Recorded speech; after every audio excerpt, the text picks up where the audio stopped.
Hi, I'm Jennifer Burton. I'm with Five Sisters Productions, and we have a short here at the Tallgrass Film Festival, Tapping Into Our Past, Tapping Into Our Future, Ideli Cassell, about the history of women in tap dancing. I should do that again. Sorry. No, I love that because your emphasis on women, because when we think of tap, it's Gregory, it's Savon, it's men. Yes. This movie taps into the fact that women have been tapping for just as long, if not longer, and have always been at the forefront of it. How important is it to tell this story? So it's really important to recognize all of these voices that have been muted in the historical conversation.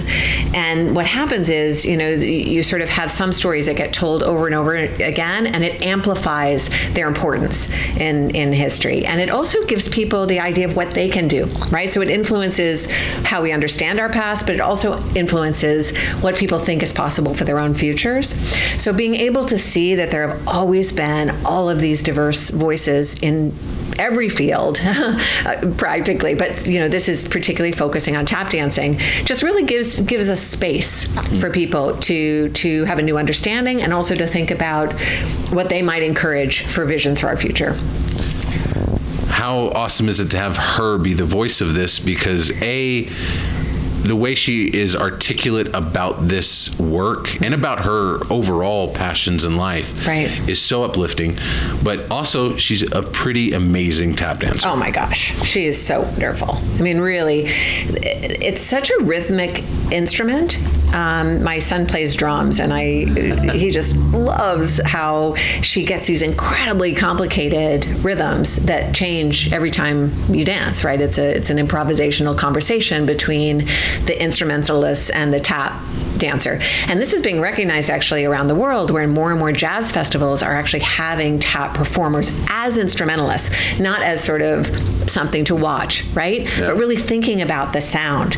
So as a producer, this was a huge thing for us because I made this film on a very low budget. I was working with my sisters, and we came to Tufts University where I teach, and I was having my students work on it. So it was really kind of came up from grassroots. But when we saw what an amazing sort of story we had, we really were wanting to honor that and talked with Ideli about what we needed to make her tap sound wonderful.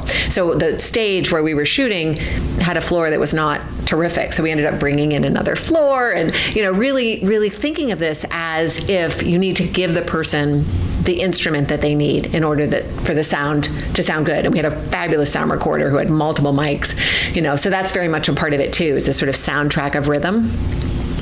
I didn't think about it. You can tune your instrument. How do you tune the floor?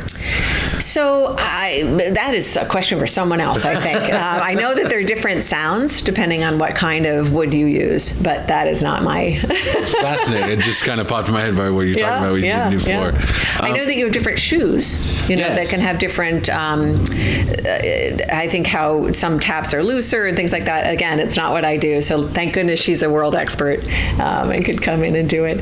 We did do something. We had a costumer who worked really hard to recreate the costumes of all of these different different women who have been sometimes as short as a 1-minute clip, and we had the costumer, many of them were in black and white, and she was able to sort of determine what the color might have been. She said, oh, that's brown, or that's going to be a reddish, even though it's black and white. And so she made them in the colors that they were, and then we shifted the when we put them in the archival footage, we filmed Ideli on green screen and merged her with, so that she's actually literally engaged with these women from the past, dancing with them. So when we did it, we were so pleased that that's a kind of knowledge. You want to bring in people like costumers who know that you can't just have black and white costumes or it's going to not match, right? You have to have sort of what would the color have been in it. And that was a real pleasure. Do you mind if I ask about Five Sisters Films and about what you ladies are trying to do with film? And because teaching is so important to you, how important is film to the educational side of things rather than the entertainment side? Interesting. So we make films that are entertaining. So that's sort of a top. Not to separate them, but you know what I mean. And I think we all need to think about what we're putting out in the world, right? I think a lot about images of hope because there's so many cynical images now and cynical stories, and really that robs people of a way of imagining that change is possible in certain ways. I find myself, I'll watch some things and just think, oh, I just kind of want to crawl into bed. The problems are too big, they're insurmountable. And then you talk to other people who are doing things to try to make the world a better place on an individual level. And individuals can make a difference, right? So I think that that's something that really is a common thread throughout all of the Five Sisters Productions films, is that there is a kind of sense of hope, and that acknowledges, to be hopeful, to be truly hopeful, you have to acknowledge problems. So it's not saying, oh, everything is great, Pollyanna, optimism. No. You look at the problems. Problems are really hardcore and systematic in our world, right? And yet there are ways of starting to make incremental change, on a personal and a systemic level. So I think that this whole series actually is this is the first one that we're releasing from a series that we're calling the Half the History series on women in history. And so we're looking at what are diverse stories all throughout history that we can tell that show ways that people have lived their lives that can sort of open up our sense of what history was like and also what people could be like in the future. I love that. I'd love to close out by asking about Tallgrass, about film festivals and the importance of the festival circuit for your films. Yeah. So Ursula Burton's my co-director, my sister, and then Maria Burton and Gabrielle Burton and Charity Burton. And luckily there are enough of us, we all produce, that we can split and go to different film festivals. But I was lucky enough to get to go to Tallgrass because it's really known as one of the top ones for filmmakers. And everything from, Maria Garcia picked us up from the airport in the van and was so incredibly warm and friendly and brought us to the place. We got a wonderful goodie bag, and everything is very central. Everything is very walkable.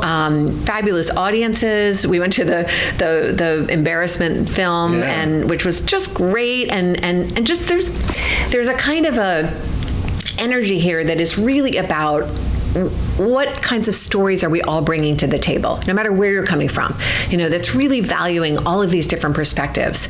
And I actually just came from Cricket, who's running the panels, did this wonderful panel that was with all the filmmakers. It was like 40, 50 people who were all just having a conversation about what is it like today to sort of go out in a world which has so much content, right? So how do you sort of decide what content is worth your time?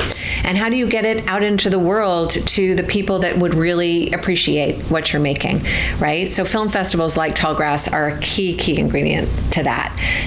People who love movies, people who respect filmmakers, people who are wanting to encourage these truly independent voices. That's a marvelous thing. I'm very grateful to Tallgrass. Commercial next year, Melanie. Just had it.